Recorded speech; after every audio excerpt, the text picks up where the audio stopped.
Creek is perhaps the next evolutionary step for the troll species. He's spiritually advanced, he's moved beyond the material world, even if that material is felt, and into a more spiritual domain. Creek's relationship with the other trolls is one of haughty superciliousness and condescension. He considers himself to be better than the other trolls, more advanced intellectually and spiritually, and just vibrating on a higher plane of consciousness.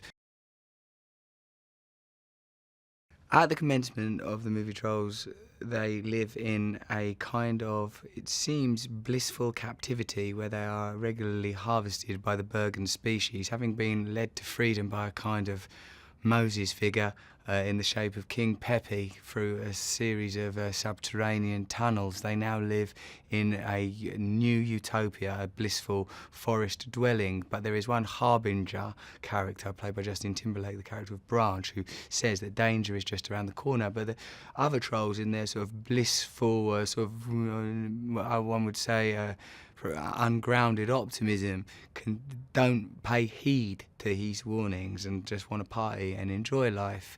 They don't see the writing on the wall, to use a biblical analogy, that there is the threat of danger. When danger eventually comes, of course, only Branch, the cynic, is prepared for danger in the form of the returning Bergens. They are kidnapped, beginning the Iliad part of the film, a quest where Poppy, as the hero, in order to fulfill her father's dreams and live on her legacy and her duty as a monarch, a figurehead, a sovereign, the emblem of the divinity of the trolls in their troll world, has to rescue her friends.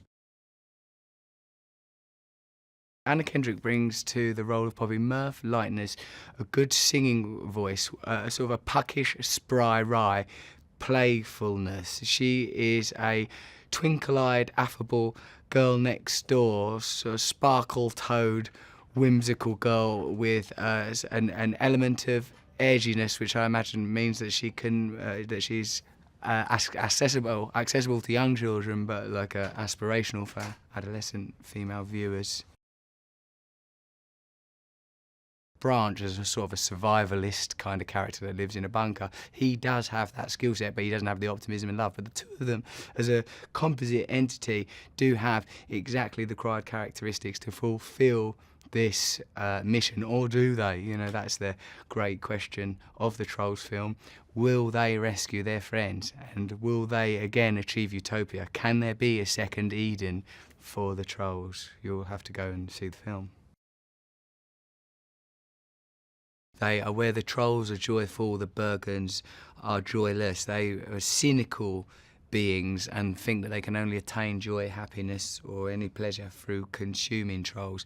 I like them quite a lot. I like John Cleese as the king.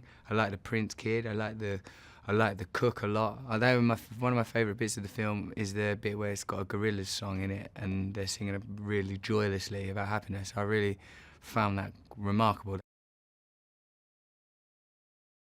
In the movie The Trolls, the hare is a bit like an elephant's trunk. It's a dexterous entity that they can use to reach out and grab things. They can swing from trees with it. It's in a way a superpower. They utilise it frequently to get out of jams, to grab one another.